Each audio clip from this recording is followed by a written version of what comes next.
Господине Чолиш, добро дојдовте во Македонија, секогаш сте овде, добре дојден. Посебната енергија која владее на вашите концерти е она што публиката постојано ја враќа. А што е она што вас постојано ве враќа во Македонија? Pa prije svega to su prijateljstva i jedna, mnogo prijatelja imam stvarno u Makedoniji, u svim gradovima, pogotovo u Skoplju, koji kroz cijeli moj život, kroz karijeru se provlače od prvih mojih dana, prvih dolazaka u Skoplje do današnjih dana. I nadam se da će tako i ostati dok smo živi.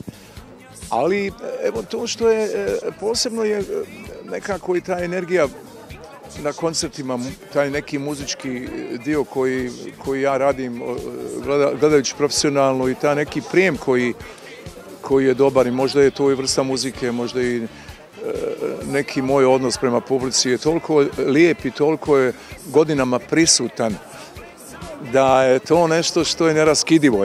Dakle, vraćaš se opet svojoj publici, ljudima koji te vole, a ja im na neki način vraćam to koliko ja mogu da vratim svojom ljubavlju, svojom pjesmom, svojim nastupima i na neki način i svojim ponašanjem, svojim odnosom prema publici, u krajnjem slučaju prema medijima.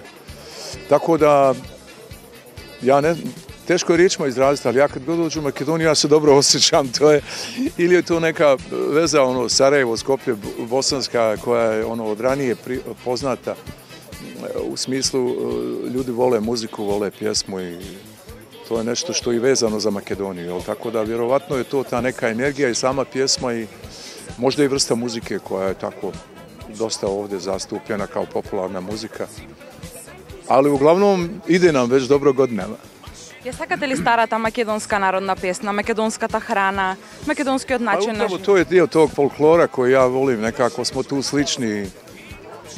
Tako da i sama ishrana i nekako i muzika i ritam koji je tu prisutan je nešto što je potpuno u mom nekom biću i nešto što ja osjećam kao svoje. Tako da je vjerovatno i to jedan od toga što nas veže.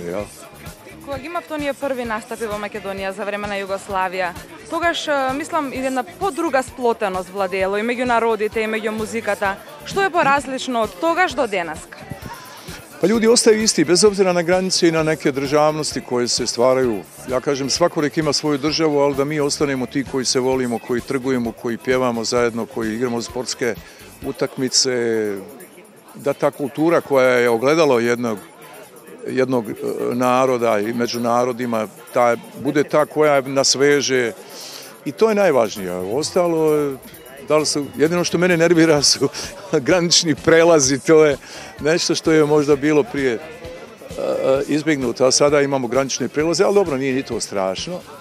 Uglavnom, važno da se mi slažemo, pazimo da radimo i da na neki način imamo te veze koje su ljudske, besprekorne i na neki način komercijalne, ljudi moraju zajedno da rade, da bi živjeli. Tako da je to najvažnije i ta ljubav koja nas veže, što se vidi kroz kulturu, najviše kroz pjesmu, kroz filmove, pa i sportske utakmice koje nas drže zajedno, je nešto što je na prvom mjestu, tako da je to važno, a sad naravno, bilo i prije promjena granica. Države su nastajale pa su propadale, ali ljudi su ostali ti koji se vole. Кога не сте на сцена, кога немате концерт, кога не снимате спотови, кој е Здравко Чолиш? Како го поминувате вашето време? Pa ne znam, ja živim život svoj. Dakle, ono što sam dobio rođenjem od Boga, ili već kako ko smatra nastanak svakog bića na planeti, je nešto što živiš onako kako dolikuje, svako ima neku svoju specifičnost i individualnost. Dakle, ja živim život svoj onako kako osjećam i jednostavno ne može me niko izbaciti iz tog kalupa kad ja nešto hoću da uradim, kad nešto namjeravam. Teško me izbaciti iz tog. Mogu napraviti kompromise, ali nikad u tom smislu da ne bi bio ja, da bi bio neko drugi radi, ne znam, da li radi novca, da li radi nekog uticaja.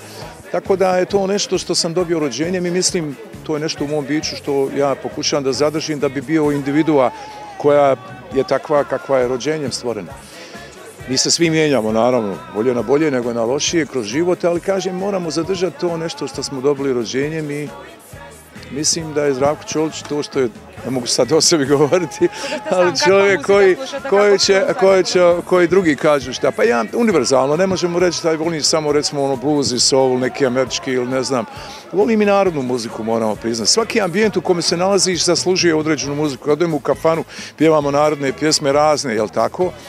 Kad odem, na primjer, sad odem u Ameriku, odem u jazz klub, recimo i moji muzičari ili neki blues klub, ili ne znam negdje. Dakle, na radiju slušam VH1, MTV, na televiziji, pardon, na radio stanice koje su aktuelne.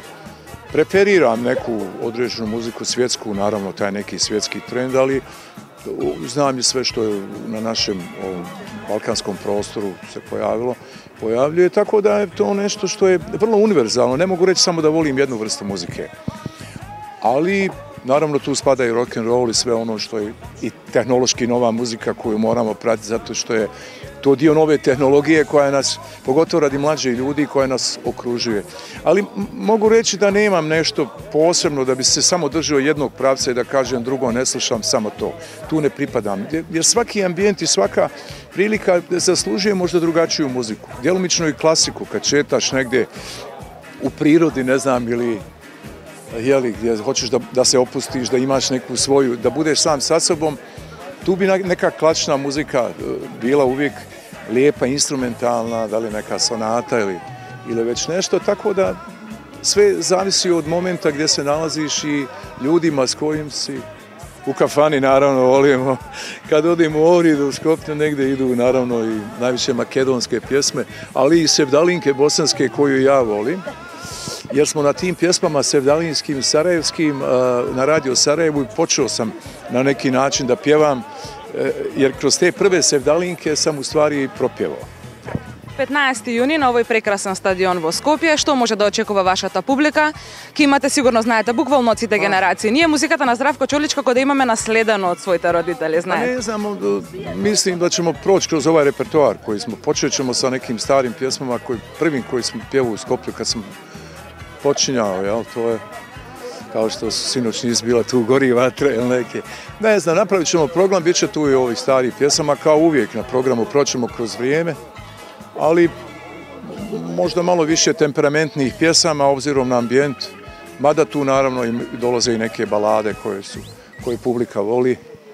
Ali uglavnom, evo, proćemo kroz vrijeme i trajat će to malo, ako nas glas posluži, duže.